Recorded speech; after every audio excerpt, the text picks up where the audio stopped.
Trucker Dump for June 25th, 2009, Episode 21, Truckers, Perverts, and Naked People. Welcome to Trucker Dump, where you'll get one driver's insights and sometimes humorous views of truck driving and the trucking industry, and pretty much anything else he feels like dumping on you. This podcast is brought to you by AboutTruckDriving.com. Resources to help you understand the world of truck driving through the use of stories and a pathetic attempt at humor. Hey there, baby. Did you come for a little Todd time? Okay, that's enough of that. Me trying to be sexy is like a squirrel trying to hold still for more than 3 seconds. It just ain't happening. So why the attempt? Well, I've got a real treat for you today. This blog post is one of my most popular. As I'll say in the post, I should issue a warning here. This may not be appropriate for all ages. Have a listen and you decide. I called this one Truckers, Perverts, and Naked People. Gee, guess this post popularity gives us a good idea what keywords people are searching for. Two things happened the other day that spurned the idea for this post. Neither is anything I'd ever like to see or even think of again. First, a disclaimer. For anyone with youngsters about, you may want to pass on this one. I'd rate it PG-13 if you're a normal parent, or NC-17 for the more paranoid ones. Onward to incident number 1. I was cruising along the highway the other day when a truck went barreling by me. I gave it my usual casual glance, but was a little stunned when I read, "Be a flirt, lift your skirt." Alrighty then.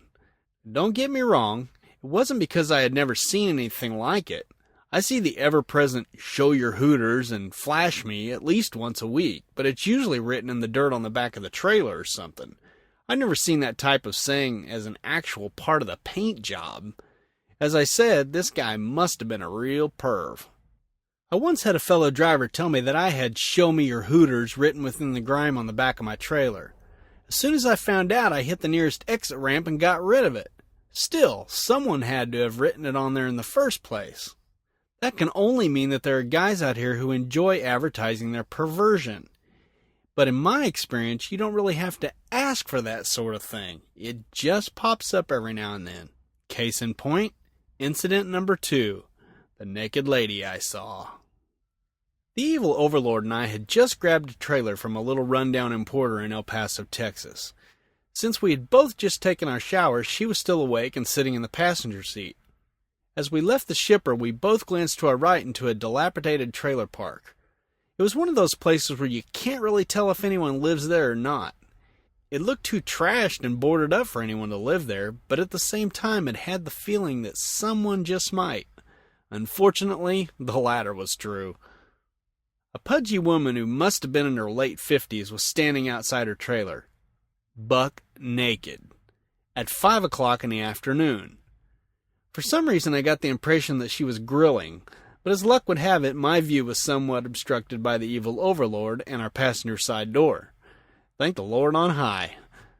The Evil Overlord had no such luck. While I only saw a nasty set of old boobies that had completely lost their battle with gravity, the Evil Overlord got the full money. Poor thing. The Evil Overlord, not Miss Birthday Suit Extraordinaire. Strangely enough, the sight of naked people isn't as rare as you might think in the trucking industry. When we first got into trucking, we didn't believe all the stories that truckers told about the clothing-challenged folks of this world. But over the years, we've figured out that those truckers weren't always exaggerating. For example, I once witnessed a Las Vegas lot lizard, that's a truck stop prostitute, flip a hooter at me after I had refused her first offer. Another time I got a shock while sitting at a stoplight near Dallas, Texas. Just as I glanced at the truck next to me, a woman jumped out of the bunk area and promptly lifted her shirt up over her head. Her husband was sitting in the driver's seat watching and laughing at the whole thing. Weird. A girl in Albuquerque once produced a full moon in the middle of the afternoon. But these people are just flashers. There are those who are bolder. Much, much bolder. Ever been hit on by a member of the same sex? Maybe you have. But did it go on for an hour? I had a guy who was riding beside me for a long time on the stretch of I-35 between San Antonio and Laredo, Texas. Because it was nighttime, I kept noticing something flickering in his car. Eventually, I noticed a pattern. 3 flicks of the cigarette lighter, then a pause. Nervous habit? Not when the guy was clearly holding the lighter next to the passenger side window where I could easily look down and see it.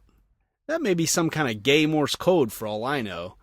And maybe that's why I've heard them referred to as flamers.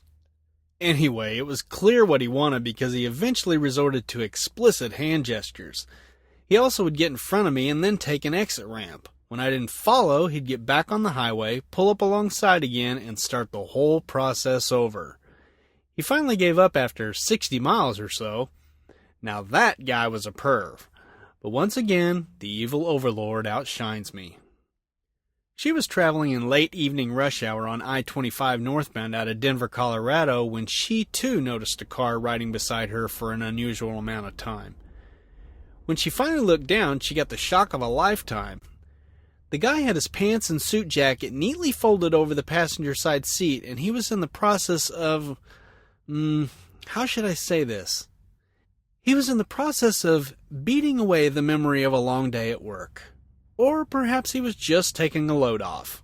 However you want to look at it, you get the picture. So here's what needs to happen. Lot lizards should save their stuff for paying customers. Truckers need to quit trying to get flashed, and flashers need to quit exposing themselves. Gay guys should try to pick up guys at rest areas instead of while driving down the road at 65 miles per hour. And for Pete's sake, if you just can't wait to relieve some stress, at least pull into a rest area. Someone there just may be willing to lend you a helping hand. Man, oh man, what has our world come to?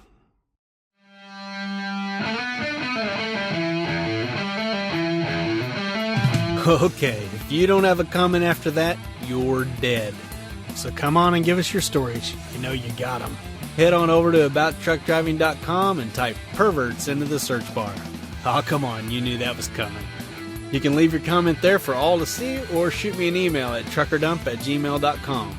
As for Twitter, well, I'm at Todd McCann over there. That's 2 D's, 2 C's, and 2 N's. As always, I'd appreciate it if you'd leave a review at iTunes. Doesn't have to be nice, just don't be too mean. And once again, thanks for listening to the podcast.